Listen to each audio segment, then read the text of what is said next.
Bonsoir à tous, merci de votre fidélité à RTI 1. Heureux de vous retrouver dans votre émission de référence, le Club de la Presse, l'espace où l'actualité se décrypte, s'analyse et se confronte.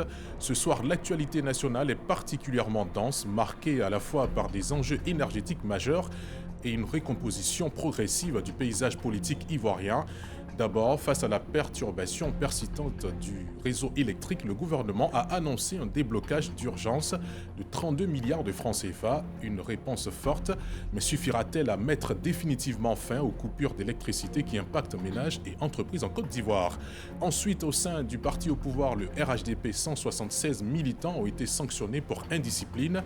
Une décision qui soulève des interrogations sur la gestion interne et les perspectives politiques. Enfin, l'opposition se repositionne. Les 80 ans du PDCI-RDA et les 4 ans de la renaissance du PPACI remettent sur la table une question centrale. Ces partis sont-ils prêts à reconquérir le pouvoir?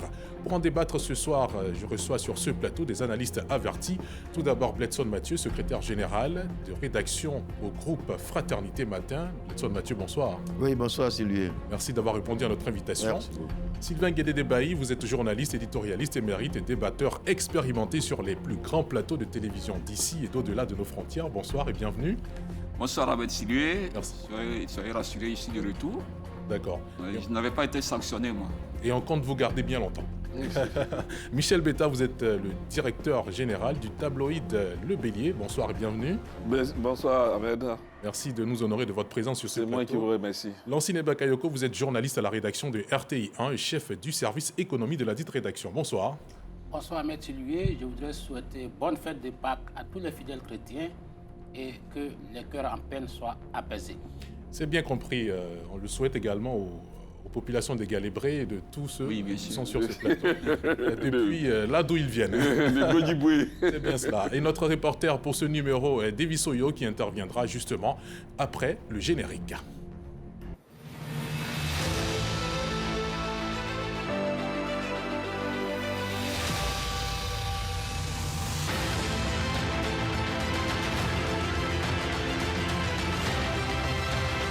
Club de la presse qui intervient aujourd'hui dimanche, jour de la célébration de la fête de Pâques. Depuis plusieurs semaines, la Côte d'Ivoire connaît des perturbations du réseau électrique liées notamment à la baisse de niveau de barrages hydroélectriques, à la forte demande énergétique et à certaines contraintes techniques. Pour y faire face, le gouvernement a annoncé le déblocage en urgence de 32 milliards de francs CFA destinés à renforcer la production thermique et stabiliser le réseau. Cette mesure est-elle conjoncturelle ou structurelle? Réponse en partie avec Davis Oyo. Depuis quelques mois, l'on assiste à des coupures intempestives d'électricité à Abidjan et à l'intérieur du pays. Cause, vagues de chaleur pendant cette période de l'année et surcharge des transformateurs électriques. Impact, perturbation du quotidien des populations avec son lot de conséquences. Court-circuit, endommageant les appareils électroniques et ménagers, ralentissement des activités économiques et colère des populations. Autrement dit, un calvaire pour population lambda et opérateurs économiques. La situation se reproduit tous les ans, presque à la même période. En réponse, le gouvernement déploie un plan d'urgence de 32 milliards de francs CFA pour stabiliser la fourniture d'électricité dans les prochaines semaines.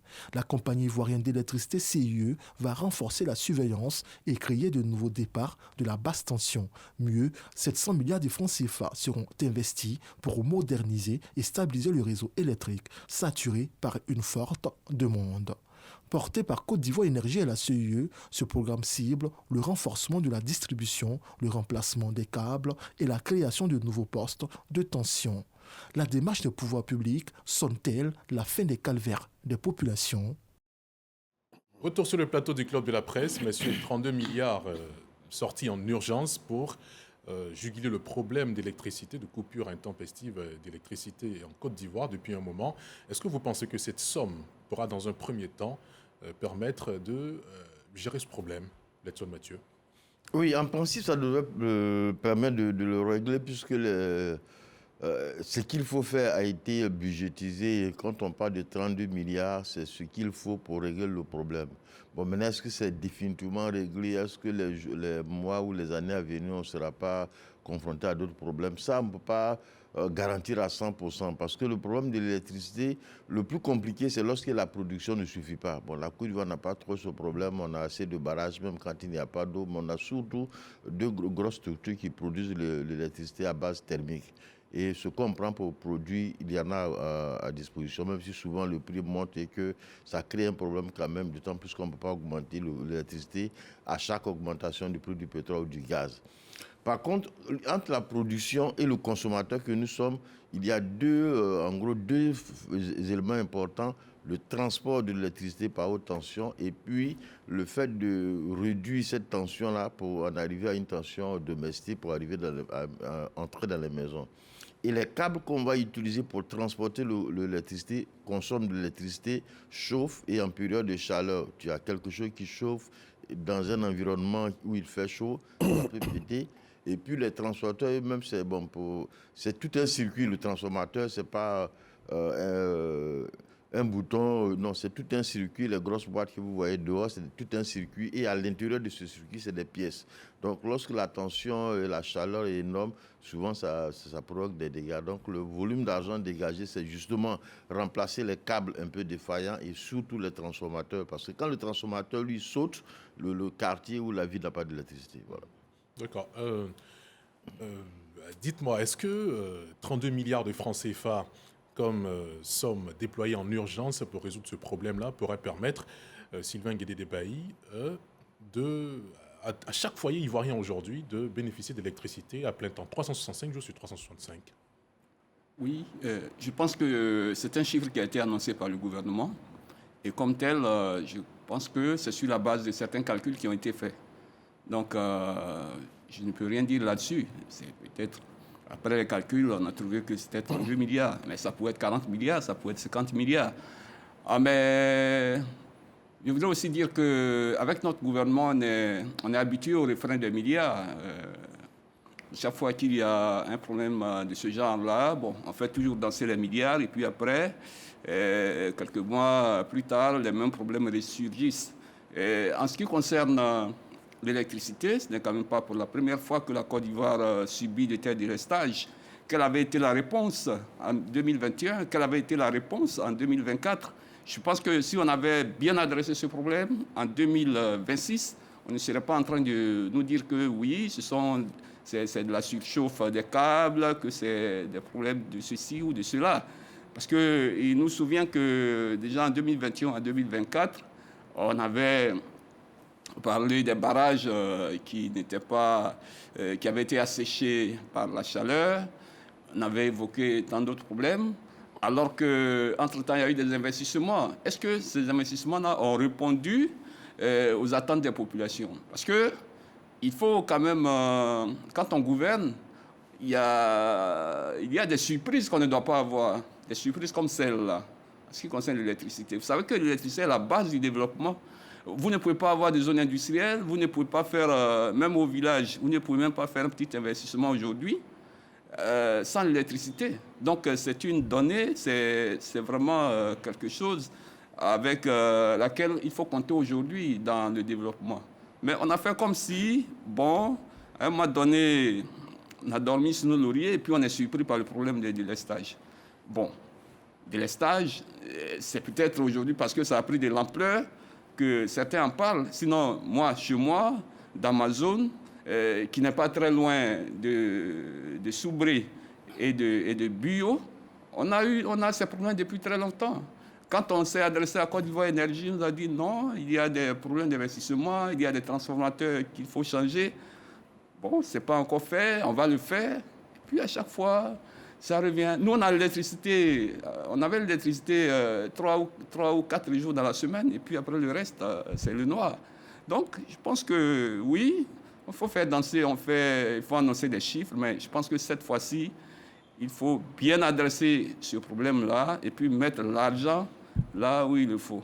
Je fais une petite anecdote. Le 1er janvier 2026, dans mon quartier à Yopougon, bon, nous l'avons célébré sans électricité. Hein, Et ce 1er janvier-là, c'est là le compteur et le transformateur a sauté dans tous les quartiers. Bon, moi-même, je me suis mis sur le terrain pour déblayer la route, pour qu'on fasse venir un nouveau transformateur. Mais quand on l'a retiré, j'ai vu que c'était un petit transformateur comme ça, alors que la population, entre-temps, avait augmenté.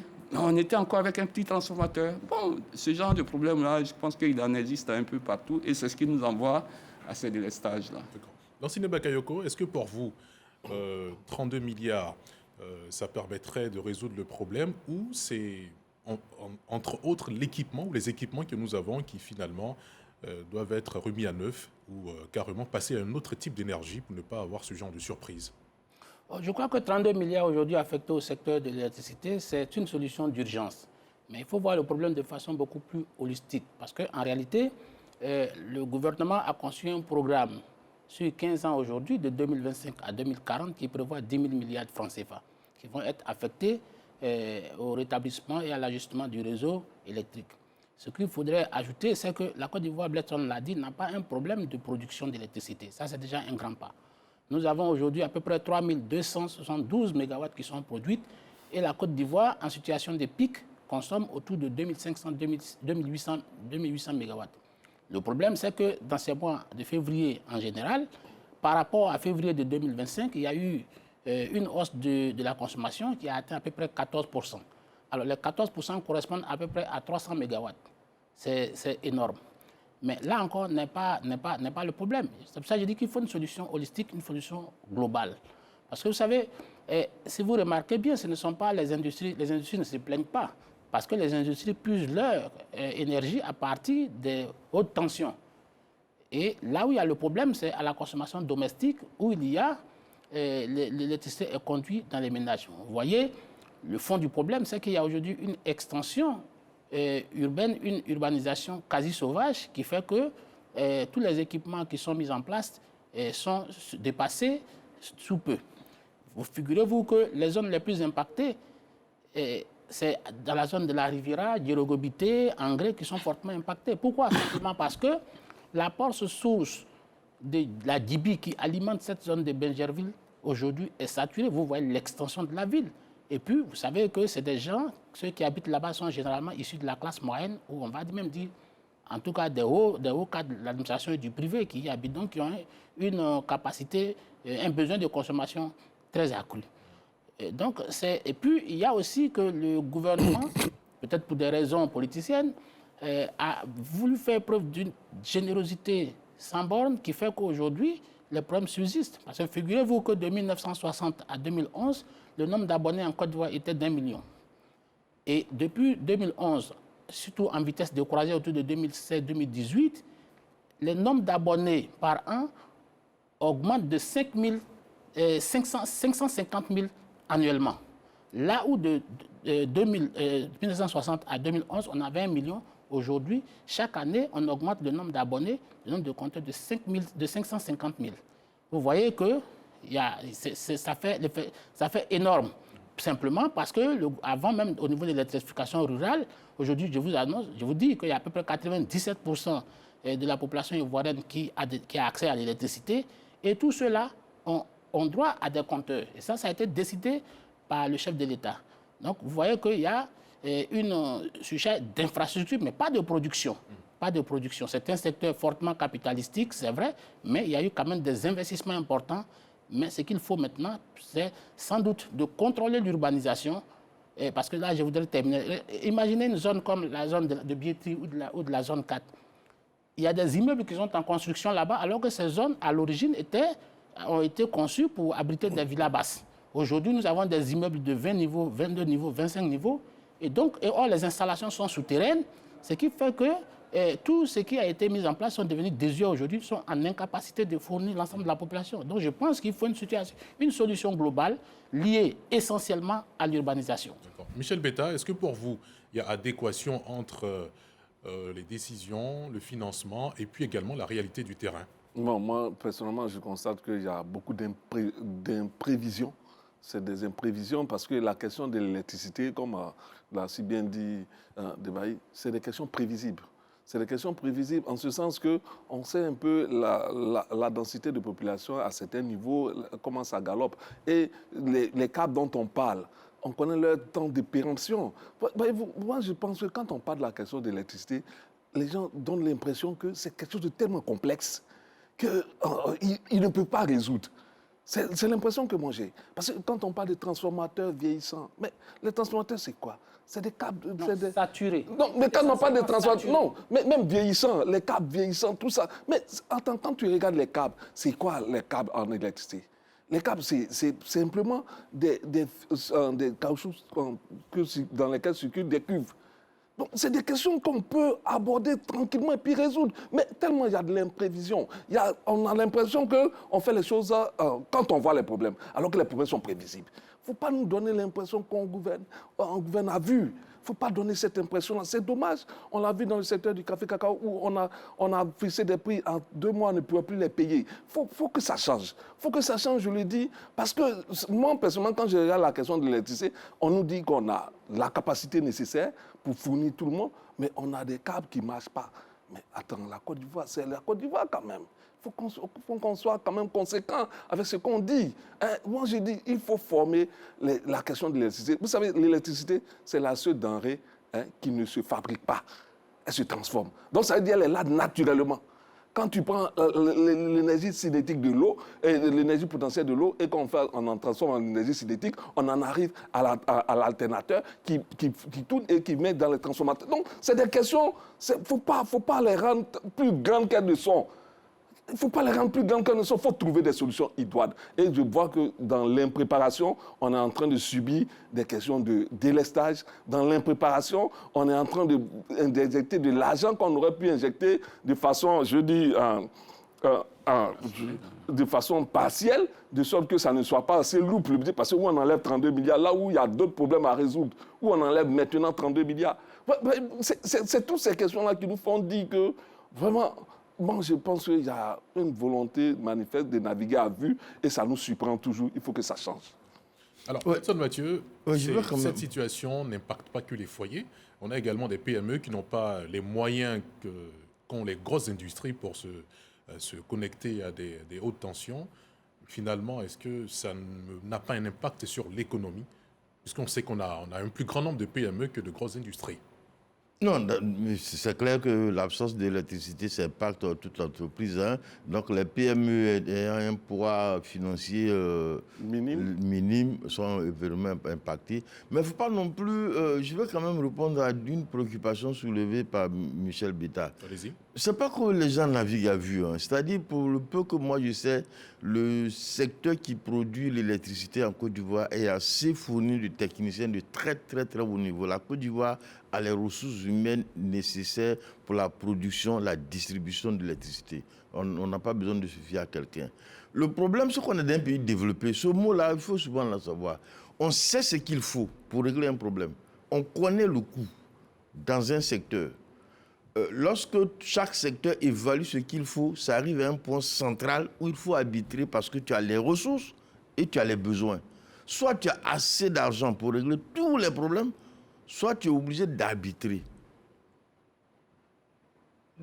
L'électricité, c'est-à-dire que tu prends un village qui peut-être a eu l'électricité en 78 ou en 70, ce sont les mêmes câbles qui sont là-bas. On ne les a pas remplacés de cette date-là jusqu'à aujourd'hui. Donc quand quelqu'un prend le pouvoir, il a les écoles, il y a l'électricité, il y a l'eau. Et puis il y a le fait de dire, bon, on va faire tout le recablage de la Côte d'Ivoire, on va remplacer tous les transformateurs, puisque les anciens sont vieux, mais en plus il y a des nouveaux qui sont beaucoup plus numériques. On va faire, maintenant il faut assurer la production. Donc il y a un coût. Et quand tu n'as pas cet argent, tu es obligé d'arbitrer, de dire, bon, ça, on va faire ça comme ça. Si ça coince, on va trouver quelque chose pour remettre à l'endroit. Donc, ce n'est pas tant une méconnaissance, parce que ceux qui gèrent l'électricité, parce qu'il y a le deux secteurs. Il y a le gouvernement qui trouve les ressources, mais il y a tout le service de la production qui sont faits par des Ivoiriens extrêmement bien formés. En tout cas, je maîtrise un peu ce secteur-là. Et il ne faut pas dire qu'ils ne savent pas, ils savent. Voilà. C'est qu'ils font exprès alors? Non, ils ne font pas exprès. C'est-à-dire, lorsque tu as une maison que dans ta Mais maison, si tu abrites, il faut... Non, non. si tu abrites et que tu prends les mauvaises résolutions, voilà les conséquences. Tu es dans une maison, tu as des enfants, les enfants doivent aller à l'école, ils doivent manger, ils doivent se soigner, ils doivent faire ceci.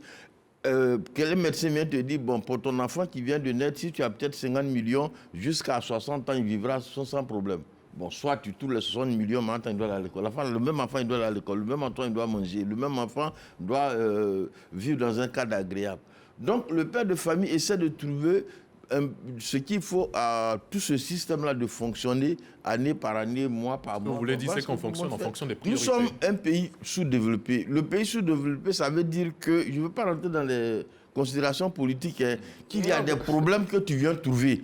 Parce que quand tu es au pouvoir, qu'il y a des problèmes que tu dois régler, que tu n'as pas réglé, s'il y a un câble que tu dois renouveler, que tu n'as pas renouvelé, mais tu mets ça sur le compte de ceux qui vont te succéder. Voilà, donc ça... quand tu arrives au pouvoir, mais ça aussi, pour arriver au pouvoir, un parti a sollicité, donc il est en charge de tous les problèmes, mais tu dois gérer ce qui est là, c'est clair. C'est bien compris. Voilà. Sylvain Guédé-Debailly, est-ce que ce problème ne doit pas finalement accélérer la politique énergétique en passant par exemple au mix énergétique, énergie solaire et puis électricité à partir des barrages comme on en produit déjà? Oui, je pense que le problème que vous abordez là est connu du gouvernement et il y a bien longtemps que ce sujet-là est abordé, c'est-à-dire le problème des énergies renouvelables. Il y a qu'en 2014 déjà, le ministre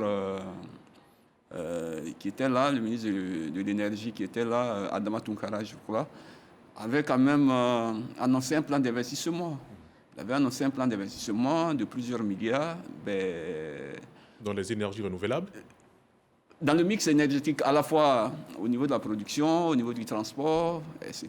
Parce qu'il ne faut pas que produire. Quand on produit, il faut après transporter. Donc ce sont des problèmes qui ont été adressés, qui ont été planifiés. Mais on se demande aujourd'hui dans quel domaine précis les investissements ont été faits pour qu'on soit rattrapé par la réalité. Des investissements dans des... Voilà. Généralement, c'est des milliards. On a le barrage de Soubré. On a eu récemment la centrale solaire, je crois. De Boudiali. Boudiali. C'est en fonction déjà. Voilà. Oui, qui a commencé à fonctionner. Qui a été mis pas en totalité, mais qui fonctionne déjà. Voilà. Donc, on ne peut pas avoir tous ces investissements et puis être frappé aujourd'hui par ce délestage qu'on voit. Quand on regarde ça, on est perplexe. On est perplexe sur ce qui nous arrive. Un gouvernement qui peut investir des milliards pour construire un barrage n'a pas de moyens pour changer des câbles. Est-ce que c'est cela? Et je pense qu'il faut mener un audit global. Un audit global, il a dit tout à l'heure, c'est une question holistique. Moi, je crois qu'il faut mener un audit global de la situation énergétique en Côte d'Ivoire, à la fois au niveau de la production, du transport, et même de du matériel.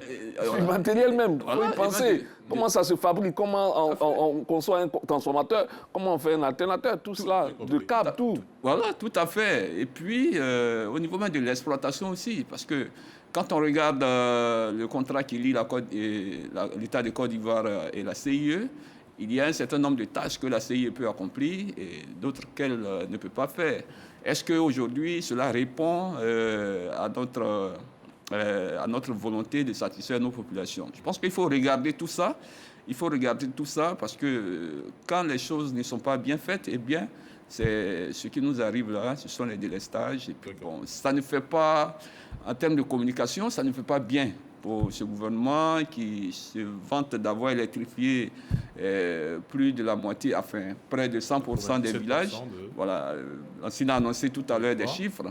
Des chiffres qu'en 2000... Mais ces chiffres même sont, je crois, contredits même par la Banque mondiale dans ses rapports. Ce n'est pas... Aujourd'hui, la Banque mondiale dit que c'est 111%. Là où le gouvernement parle de 94 à 97% de fourniture d'électricité. Bon. Je pense que c'est des choses à voir. Beaucoup de communication, oui, mais la réalité, elle est là. Lansine Bakayoko, quelle pourrait être, selon vous, la solution pour définitivement résoudre ce problème? Bon, d'abord, je ne voudrais pas, je ne fais pas de comparaison entre le régime actuel et le régime passé. Nous sommes dans un débat d'ordre instructif, d'ordre pédagogique. Mais on ne peut pas s'interroger ici sur qu'est-ce qu'il est advenu des investissements qui ont été opérés. Souvenez-vous, en 2010-2011, la Côte d'Ivoire était, pour un parc de production, la puissance installée était autour de 1400 MW. Aujourd'hui, je dis, nous sommes à 3272 MW de produits. Il y a beaucoup de barrages qui ont été construits. Vous avez entendu parler du barrage de Soubré, le barrage de Gribopopoli, le barrage de Awati en construction. Il y a aussi des centrales, les centrales thermiques qui ont été construites, qui ont été renforcées. Cyprel, Azito ont juste toute leur capacité à être renforcées. Au niveau du photovoltaïque, vous avez vu qu'il y en a à Bundiali, il y en a à Katiola, il y en a à Touba, il y en a dans l'est du pays. Et il y a aussi même de la biomasse qui est en train d'être faite. Si vous allez à Ayebo, non loin d'Adaou, vers 5 km d'Aboisseau, vous allez voir qu'il y a des industries alternatives qui sont en train d'être construites. Mais ce qu'on peut dire, c'est que c'est un secteur, comme je l'ai dit, fortement capitalistique, qui bouffe énormément d'argent. Donc les investissements doivent être structurés, doivent être, si vous voulez, fractionnés, dimensionné de sorte à ce qu'on puisse le faire. Je vous ai dit qu'il y a un programme global aujourd'hui qui est en place, qui est de 10 000 milliards qui va s'achever en 2040. En 2040. Ça veut dire qu'il y a une sorte de... Mais comment fait-on pour mobiliser aujourd'hui 10 000 milliards? Ça veut dire que c'est des choses qui doivent se faire progressivement de façon à couvrir les charges à l'horizon 2040. C'est vrai, ça peut paraître pas utopique, mais peut-être illusoire. Mais je dis, prévoit aussi les câbles de 2040. Hein, parce que je dis qu'il y a quand même des efforts il y a quand même des efforts qui ont été faits et ces efforts doivent être reconnus. Et puis vous voyez, je dis que c'est une solution qu'on doit régler de façon globale. Parce que la demande est forte. La demande est forte. On a parlé d'impact sur les PME. J'en conviens. Heureusement que notre capacité de mobilisation des recettes n'est pas essentiellement basée sur l'informel. Donc, aujourd'hui, l'impact est minime au niveau industriel, au niveau du secteur privé. Mais je dois dire qu'au niveau social, c'est vrai, il y a des efforts à faire, surtout dans la réparation de ces câbles. Mais il y a aussi un devoir citoyen pour nous. Un devoir citoyen. Parce que, vous voyez, la Côte d'Ivoire, il y a 10 ans, nous étions à peu près à 22 millions d'habitants. Nous sommes quasiment 10 ans plus tard à pratiquement 32 millions d'habitants aujourd'hui au moment où nous parlons. Donc, il y a une sorte, de renflouement de population qui galope, de telle sorte que la demande se fait forte et la pression se fait non seulement sur les ressources de l'État, mais sur les investissements à réaliser. C'est pour ça qu'il nous appartient à nous-mêmes de redimensionner aussi nos capacités, parce que c'est un problème de citoyen. Ça dit que les appareils qui sont mis dans les appareils qui sont mis dans les maisons, tout ça on doit pouvoir les gérer au mieux pour qu'on n'ait pas des possibilités, qu'on ne souffre pas de la saturation. Je ne dis pas, il n'y a pas de délestage en tant que tel, il n'y a pas d'incapacité à produire de l'électricité. Je dis qu'il y a saturation dans les réseaux domestiques. Et ça peut peser sur les populations également, j'en conviens. D'accord. Michel Betta, votre solution, c'est que les responsabilités doivent être partagées pour la gestion de l'électricité ici en Côte d'Ivoire. Quelle est votre solution à vous? Oui, le gouvernement vient de mettre du sparadrap sur une plaie, parce que on n'a pas soigné, on a mis du sparadrap. On va fermer urgemment certaines poches pour qu'on puisse solutionner tant soit peu les problèmes de nos populations. Mais le sparadrap intervient dans le processus de guérison. Oui, non, pour l'instant, on n'a pas guéri, on a fermé. Donc, on est en attente de solutions idoines pour régler la question de l'électricité. Vous me demandez, moi, solution. Moi, je dis, quand j'aborde la question de l'électricité, je l'aborde, comme on l'a dit, de façon holistique. D'abord, au niveau de la production, au niveau des appareils de distribution, au niveau du distributeur lui-même, c'est-à-dire aujourd'hui, on sait que l'État produit, la CIE distribue. Quelle est la part de partage dans les gains de l'électricité? En son temps, on avait parlé de contrat lyonnais. Je me souviens bien, on en a discuté souvent dans certaines assemblées, on n'a pas de contrat lyonnais. Est-ce que c'est ce même contrat-là qui prévaut? Si oui, il faut que ça change. Voyez-vous, il y a tellement de problèmes. Vous vous souvenez qu'un temps, la CIE a mené une campagne forte contre les installations anarchiques dans les quartiers. C'est ce que j'appelle la citoyenneté. Voilà. Donc, quand on a fini ça, c'est qu'on a eu le temps de résoudre les questions qui nous semblaient un peu, je dis, le désordre urbain en matière d'électricité. Quand on a fini de résoudre ça, on a maintenant mis des compteurs pour les populations. Elles payent l'électricité en bonne et due forme selon ce qui est facturé. Elles estiment que c'est élevé, mais elles payent quand même. Quand elle finit de faire ça, on leur donne un service qui répond à leurs attentes. Mais jusqu'ici, on n'en est pas là. Le sparadrap vient d'être mis, on va voir ce que ça va produire. Mais pour l'instant, pour ma part, je pense que cette question de l'électricité ne doit pas perdurer parce qu'il y a des solutions. On nous dit que la Côte d'Ivoire produit suffisamment. S'il s'agit de distribuer avec des fils, des fils qui contiennent du caoutchouc et des fils de cuve, ça là, on peut se le permettre. Il faut y arriver. D'accord, merci infiniment. Nous restons dans l'actualité nationale, mais cette fois sur le terrain politique, avec une décision qui fait grand bruit au sein du parti au pouvoir. Le RHDP a récemment annoncé des sanctions disciplinaires contre 176 de ses membres, accusés d'indiscipline, notamment lors de consultations internes et d'activités politiques locales. Une décision qui intervient dans un contexte de préparation des échéances électorales à venir, comme nous le dit David Soyo dans cet élément. Blâme, déchéance de fonctions politiques occupées au sein du parti, exclusion des élections internes pour une période de 3 ans et interdiction de représenter le parti aux différentes élections nationales pour une période de 3 ans. Voilà les sanctions du directoire du RHDP à l'encontre des indisciplinés et frondeurs du parti à l'occasion des élections législatives du 27 décembre 2025. Au nombre de 176, il s'agit de 5 coordonnateurs régionaux et adjoints, 2 secrétaires nationaux, 29 secrétaires départementaux, 7 secrétaires de zone, 5 secrétaires de section, 29 membres de bureaux politiques locaux et 99 militants de base. Ces sanctions sont la conséquence des actes jugés contraires à la ligne du parti et à décourager d'éventuels candidats à la fronde au RHDP. Ces décisions fortes pour la cohésion au sein du parti au pouvoir pourraient-elles avoir des répercussions au sein du RHDP? Messieurs, 176 membres du parti au pouvoir ont été sanctionnés. Les détails ont été donnés par David Soyo. Les prochaines élections arrivent dans quelques mois. Qu'est-ce que vous pensez que cette décision aura comme impact sur les prochaines échéances électorales? Bledson Mathieu.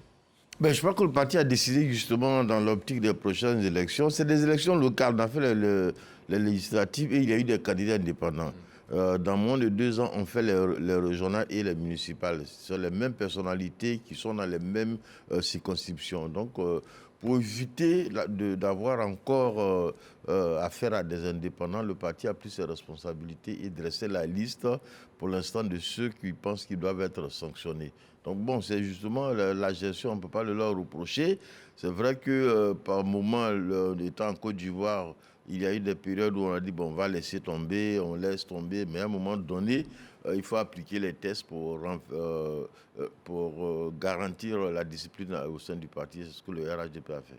D'accord. Sylvain Guédé-Debailly, jusque-là, le RHDP avait été clément en annonçant sanctions pour les dissidents ou des personnes qui s'insurgent contre les décisions du parti. En arrivé là, est-ce que pour vous, c'est suffisant pour les dissuader de remettre le couvert? Oui, mais la décision vient d'être prise. Nous allons entendre les effets de cette décision. Mais vous me disiez tout à l'heure que le RHDP avait, par le passé, fait preuve de clémence. Fait preuve de clémence. Eh bien, voici les conséquences. Si, dès le début, le RHDP avait demandé à ses cadres qu'il faut suivre la discipline et que celui qui va en deçà ou bien au-delà des règles prescrites par le parti, voici ce qui va lui arriver, je crois qu'on n'en serait pas là. Mais quand on a fait, à un moment donné, on a donné l'impression que c'était bien de désobéir, parce que quand ils désobéissent et qu'ils gagnent, ils ramènent la victoire à la maison, elle a accepté. Quand on a fait cette pratique, et puis à la fin, on vient sanctionner, je me dis qu'il y a quand même matière à s'interroger. Donc, c'est leur parti, c'est le parti du président. Il a pris les décisions qu'il voulait prendre. Mais on va voir les effets sur le terrain. Et les effets sur le terrain, c'est à la prochaine élection. Mais on l'a dit ici, sur ce plateau, que vous ne pouvez pas, à un moment donné, mettre fin aux ambitions des uns et des autres. C'est pour cela que, dans un parti politique, il faut que tout le monde s'accorde sur les règles qu'on se donne. Si on avait permis une alternance au niveau des postes électifs, je pense que cette indiscipline-là reculerait. Mais quand on a toujours positionné les mêmes personnes aux mêmes élections, sans possibilité d'alternance, sans possibilité de changement, mais les autres qui sont là, ils n'ont pas resté là éternellement à subir, à écouter ou à accompagner les autres. Ils viennent en politique parce qu'ils ont aussi de l'ambition, parce qu'ils ont aussi des choses à proposer. Mais quand vous ne leur permettez pas de proposer ces choses, quand vous ne leur permettez pas de se mettre aussi au service des populations, mais nécessairement, ils vont se mettre en marge. Ils vont se mettre en marge. Donc, si on me dit qu'à Divo, le jeune Diakité qui a gagné et qui est aujourd'hui une sorte de chouchou, si on me dit qu'il va être sanctionné et puis se mettre à l'écart avec ses militants et que de ce côté-là, le RHDP peut évoluer, bon, j'ai dit alléluia. Alors, Michel Betta, est-ce que vous partagez son avis? Est-ce que finalement ces sanctions vont permettre aux militants du RHDP de rester dans les rangs ou bien à d'autres de regagner les rangs? Oui, je constate que le RHDP a décidé de faire zéro tolérance.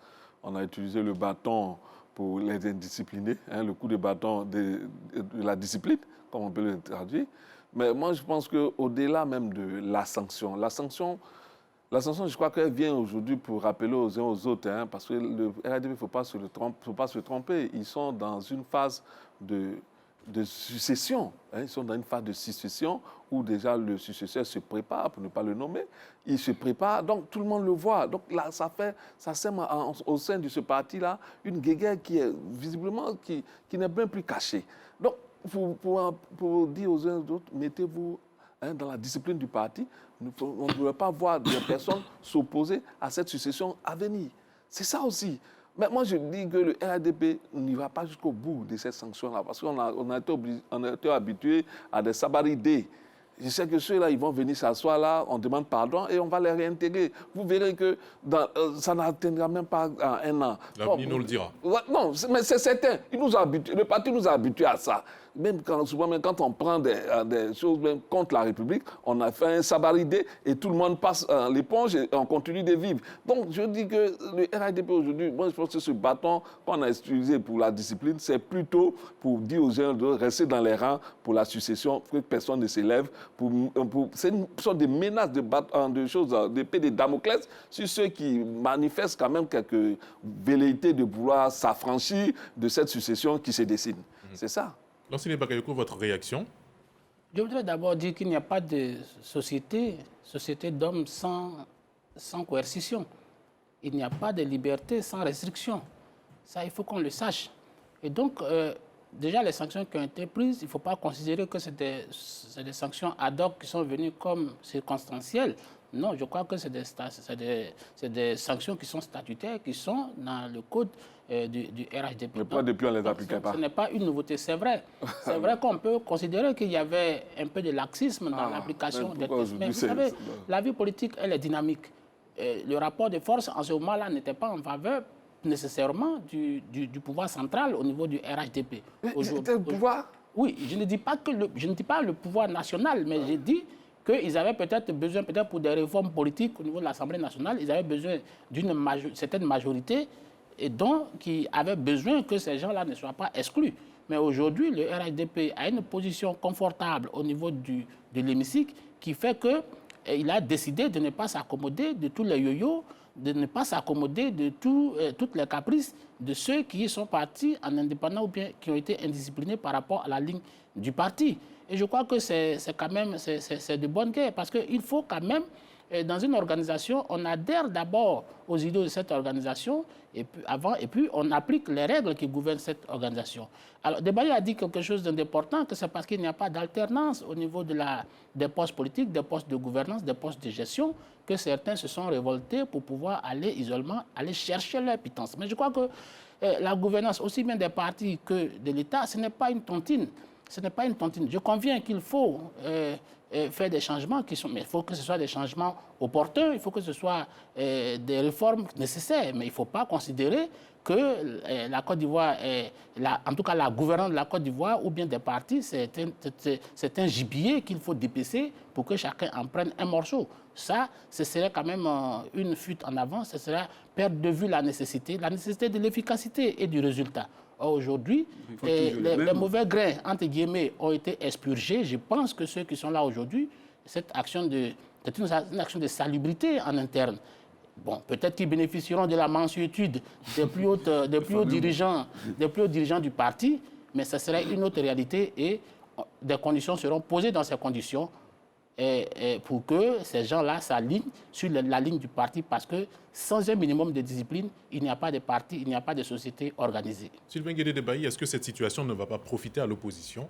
Par exemple, un recrutement parmi ces personnes qui sont parties en indépendant, etc. Oui, mais là, on leur donne la liberté de décider. Parce que si moi, je ne peux plus être candidat pour 3 ans, ben, je deviens quoi? Si mon nom ne doit même plus faire partie de ceux qui vont vouloir un poste politique, qu'est-ce que je deviens?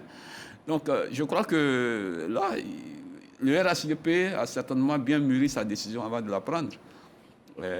Bakayoko a dit tout à l'heure que c'est parce que désormais le parti se trouve dans une position confortable au Parlement qu'il n'a plus besoin de s'accommoder de tous les yo-yo-yo. C'est ce qu'il a dit.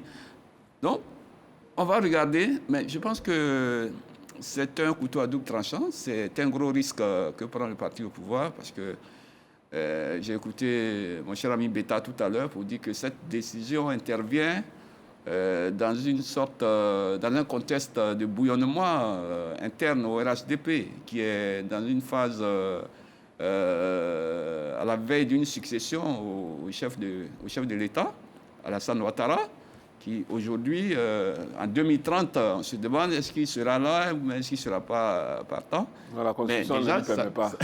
Déjà, ça se prépare. Voilà, déjà, ça se prépare, déjà, ça bouillonne. Il y a eu même une certaine ligne de fracture qui est en train de se faire voir au sein du parti, entre des pro-temps et pro-ci. Donc là, quand vous sanctionnez certains, bon, ils vont se dire, bon, c'est parce qu'on n'est pas en odeur de sainteté avec un tel, donc on va avec un autre. Donc ce sera là aussi le risque. Quand on voit des gros bonnets comme Nabo Clément, comme d'autres cadres de première heure qui sont sanctionnés, bon, on verra bien ce que ça va produire. Mais je termine là rapidement pour dire que la discipline aussi, elle doit être à tous les niveaux.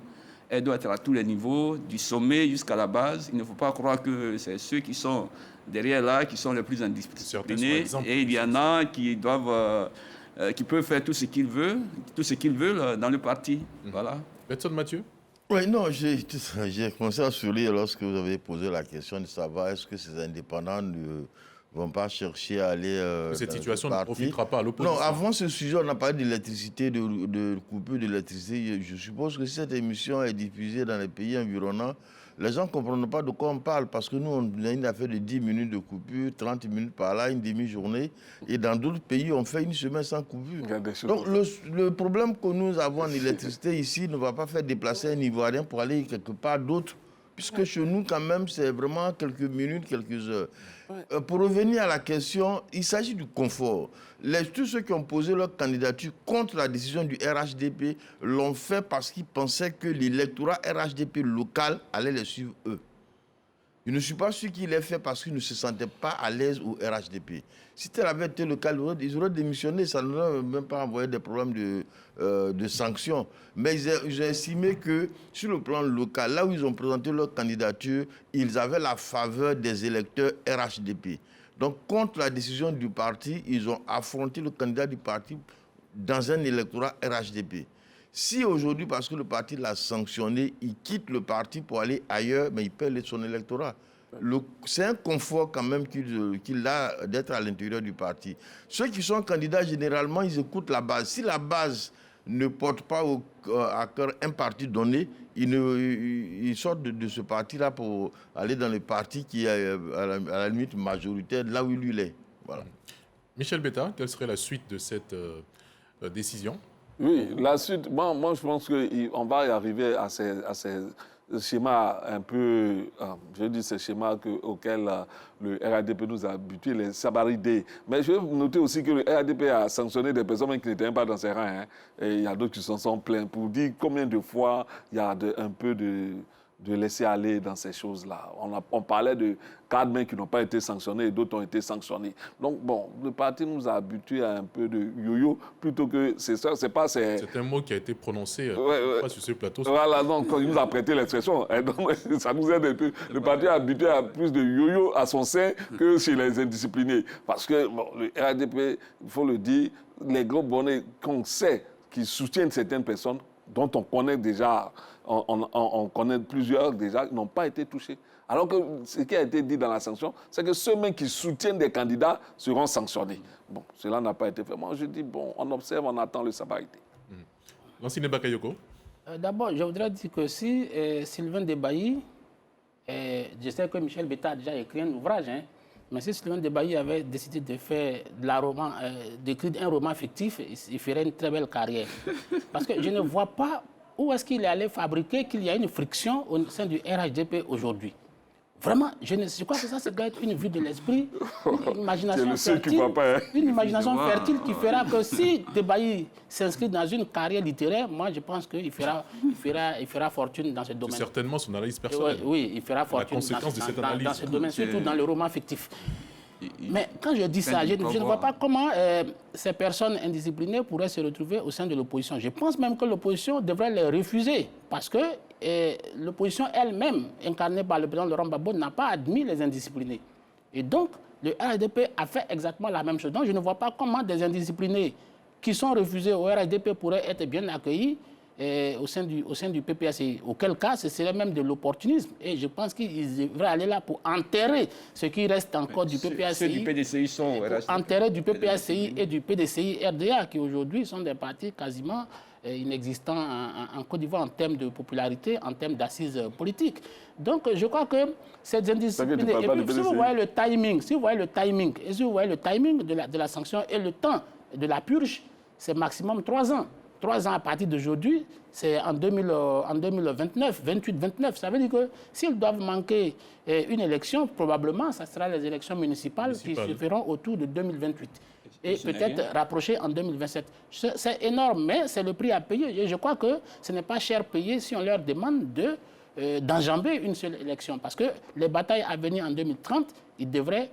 Ce sont ces gens-là qui devraient constituer les piliers, les fers de lance de la campagne du prochain candidat du RHDP en 2030. Donc je pense que ce n'est pas une goutte d'eau dans la mer, mais c'est aussi quand même quelque chose d'un peu anecdotique. D'accord. Puisqu'on a parlé d'opposition, l'opposition elle-même tente de se repositionner sur l'échiquier politique ivoirien entre célébration et stratégie politique. Le PDCI-RDA célèbre ses 80 ans d'existence avec un héritage politique majeur. Le PPACI, lui, marque 4 ans de renaissance avec l'ambition de redevenir une force centrale. L'opposition ivoirienne est-elle prête à reconquérir le pouvoir? Davis Soyo nous en dit plus.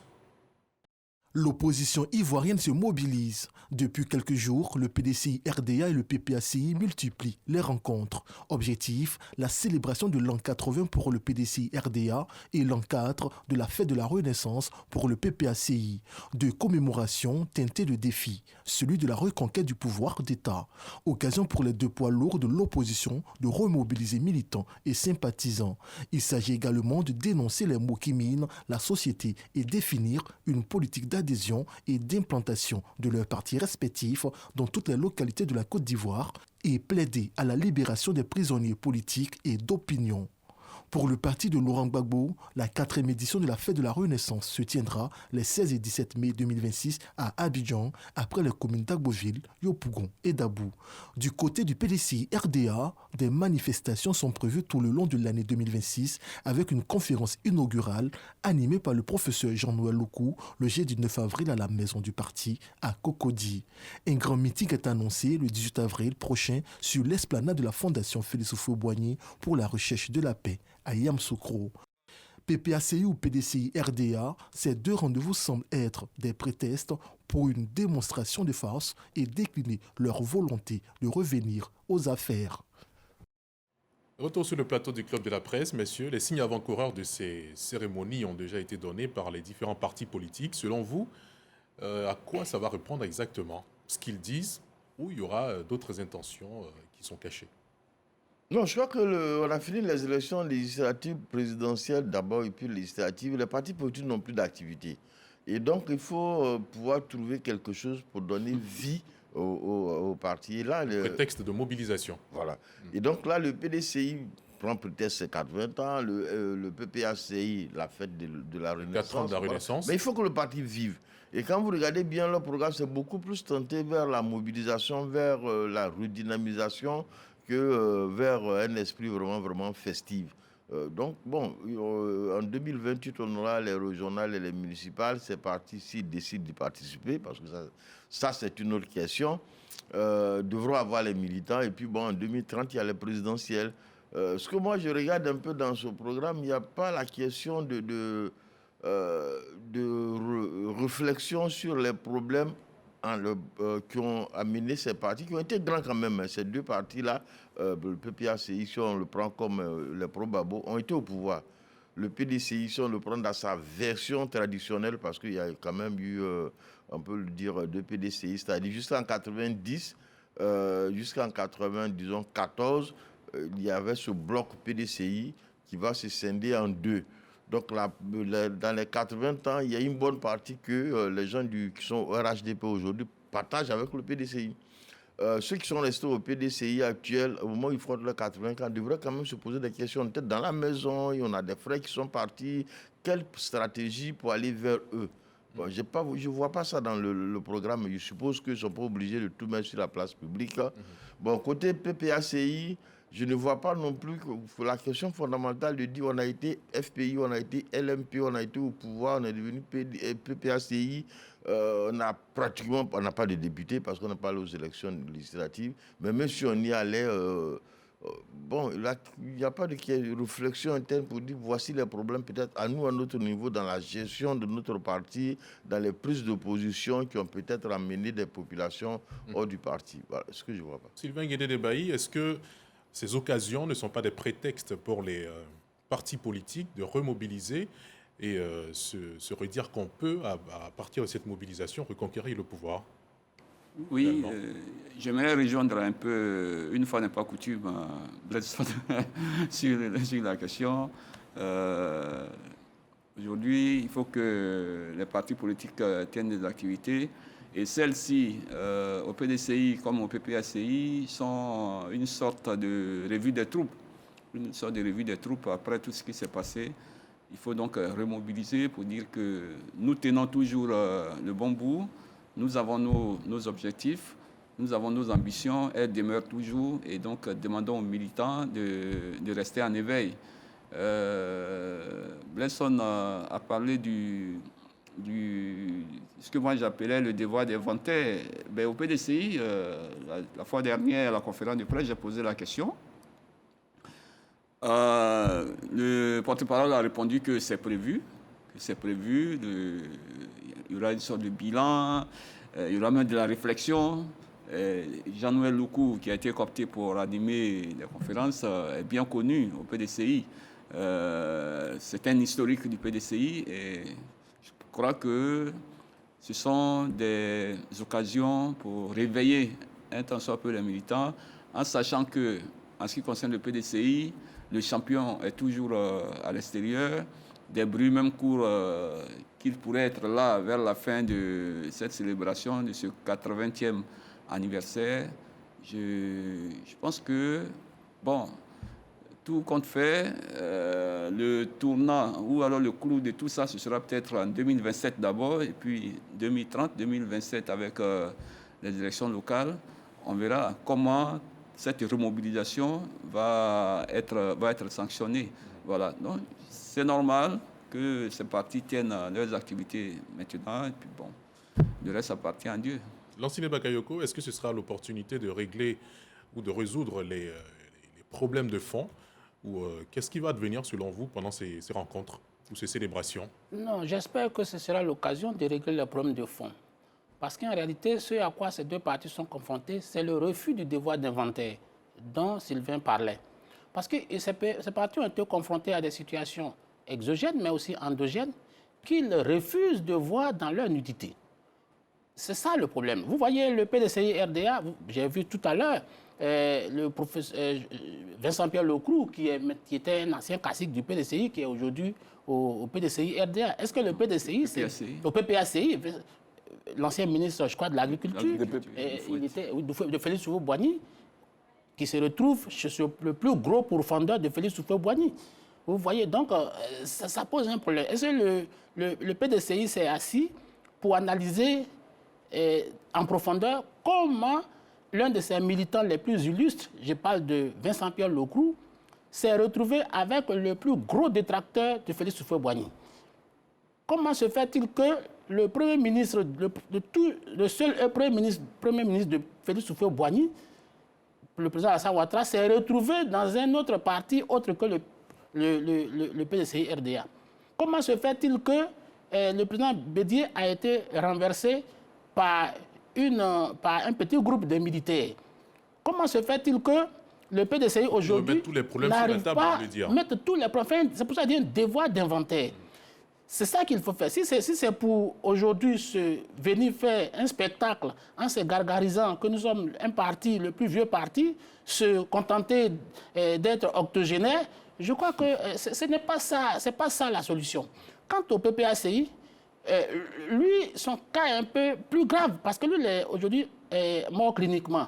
Et donc, ça devrait être l'occasion pour ce parti de ne pas ressasser son passé relativement glorieux entre 2000 et 2010 et de regarder la réalité en face. C'est-à-dire, oui, écoutez, personne n'est dupe, tout le monde sait que le PPACI est sorti et la version corrigée ou de la version réfractaire du FPI, tout le monde le sait, c'est la partie radicale du FPI qui se retrouve au PPACI. Donc le PPACI, lui aussi, doit faire un devoir d'inventaire.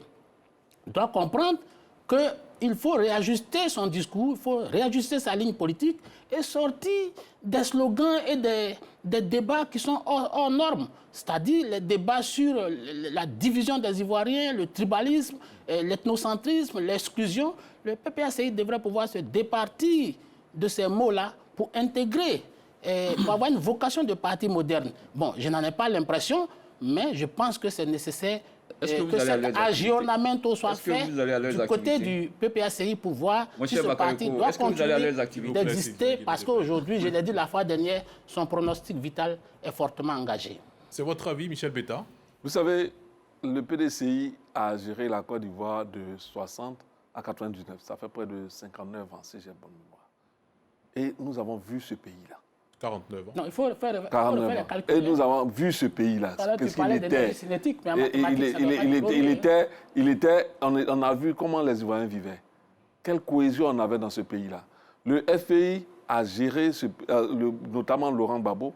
On retient de lui celui qui s'est battu pour que le multipartisme soit une réalité, revienne à la réalité en Côte d'Ivoire. Pour que les désordres adviennent dans la Côte d'Ivoire. S'il te plaît, je finis. Tu auras le temps de... Donc, je disais, il s'est battu pour que ce multipartisme-là, les libertés démocratiques soient concédées en Côte d'Ivoire. Et ça, on retient cela sur lui. On retient aussi du RDR qu'il a été très actif dans la crise armée en Côte d'Ivoire. Donc, quand on regarde les bilans de ces partis-là, et aujourd'hui, ces partis-là décident de remobiliser leurs troupes, c'est en comparaison de ce que le RDR devenu RADP a fait de ce pays-là, où aujourd'hui les Ivoiriens, on ne se le cache pas, sont visiblement divisés. Et ça, il faut ressouder ce tissu social qui est profondément endommagé. Et moi, je dis souvent, aujourd'hui, on a l'occasion. Et ces deux activités sont l'occasion de ces partis-là de montrer ce qu'ils ont fait de la Côte d'Ivoire et ce que le RADP aujourd'hui en a fait. Et ça, c'est un problème, c'est une question cruciale. Et ce sera autour de cela que les Ivoiriens vont se décider en 2030. Donc ces deux activités sont déterminantes pour les deux partis qui s'y engagent. Parce que non seulement il s'agira de faire la comparaison de leur gestion passée avec celle du RADP, mais aussi de montrer aux Ivoiriens que la Côte d'Ivoire n'a pas été aussi divisée par le passé que ce à quoi nous assistons aujourd'hui. Donc, je crois que c'est plutôt le parti au pouvoir qui doit pouvoir s'interroger qu'est-ce qu'il a fait du pays, parce que ce n'était pas ainsi la Côte d'Ivoire. La Côte d'Ivoire aujourd'hui, les candidats significatifs ont été écartés de la présidentielle. Et ça, on sait de quoi ça retourne. Quand c'est comme ça, on est dans une crise de succession, on est dans une crise électorale et qui ne fait que perdurer. Et les Ivoiriens ne sont pas dupes. Il faut que ça revienne à notre démocratie qu'on a toujours souhaité pour que les Ivoiriens puissent faire un choix qui réponde à leurs aspirations. Et ça, c'est ce combat-là, c'est parti là-bas le Bénin. Je voudrais terminer. Il dit que la Côte d'Ivoire il dit que la Côte d'Ivoire... Non, si tu parles... Je comprends quand tu dis... Non, c'est pas à toi la parole. C'est pas à toi la parole. L'autoroute, c'est pas toi qui l'as fait. L'autoroute existait. Tu l'as fait compléter. La Côte d'Ivoire aujourd'hui, c'est 97% des villages. On ne va pas parler tous en même temps. C'est 78% des villages. Mais s'il veut me répondre, moi je vais lui répondre. Allô. Voilà. Tu sais, les gens ne sont pas dupes. Et puis, les gens ne sont pas dupes. Sine Bakayoko, Oui. allez-y, en 30 secondes. Oui, non, si M. Bétail représentait le PDC, j'allais vraiment être inquiet. Parce que le point à faire, ce n'est pas de dire sous fouet, voici ce qu'était la Côte d'Ivoire, sous Ouattara, voici ce qu'est la Côte d'Ivoire. La partie commune entre 1960 et 1994, c'est une partie commune partagée par le PDCI actuel et le RHDP actuel. Mais tu le diras aussi du RHDP, parce que en 2018... Pour moi, le PDCI doit réfléchir à partir de 1994. Qu'est-ce qui s'est passé pour que ce parti-là se divise en deux et qu'est-ce qui va se passer par la suite? Si vous n'êtes pas capable de poser ces problèmes et que vous prenez plutôt le bilan du Fort Boigny pour dire non, à ce moment-là, tout ce qui était RDN, ils étaient là. Fort Boigny, c'est un patrimoine national qui appartient à tout le monde. Mais le problème, c'est pas ce qu'on voit. Un haut cadre du PDCI. Oui. Donc sur cette base-là, il y a eu la paix, il y a eu le... Mais ils ont pas tabou. Cet héritage-là, c'est commun. C'est bien compris. Mais c'est que tu diras aussi que l'héritage de 2018 est Fort Boigny n'est pas l'héritage du PDCI. Fort Boigny, c'est un patrimoine national. Oui. Je voudrais dire à mon cher ami Lansine Bakayoko de revoir un peu son logiciel sur les partis de l'opposition. Il ne va pas à leurs activités, il est là toujours dans la même rengaine, toujours avec les mêmes refrains. Je crois qu'il faut aussi lire, il faut lire quand ils écrivent, il faut lire parce que ce dont vous parlez, le discours sur la xénophobie et autres, là, je pense que nous sommes en Côte d'Ivoire ici, on ne peut pas nous raconter la Côte d'Ivoire. Et je crois que si vous avez eu accès à la communication de Kone Katina dans la tribune de ce parti-là, je pense que ce sont des questions d'actualité qu'ils abordent. Aujourd'hui, vous avez promis acheter le cacao à 2800 francs, il est à 1200 francs. Il y a des délestages électriques. Vous avez promis une électricité à 100%, tous les villages électrifiés, oui. Aujourd'hui, où on en est? C'est ça aujourd'hui les problèmes que la Côte d'Ivoire vit. Et les Ivoiriens voudraient voir des solutions vraiment rapide et pour le bonheur de tout le monde. Sinon, ce que vous évoquez là, je crois que vous êtes encore dans un logiciel. Il est dans la fiction. Non, vous êtes dans le révisionnisme. Merci dans le révisionnisme. Pour la richesse de vos analyses. Merci à nos téléspectateurs qui nous sont fidèles chaque dimanche. Rendez-vous la semaine prochaine pour un nouveau numéro du Club de la Presse. Je vous souhaite une très bonne célébration de la fête de Pâques.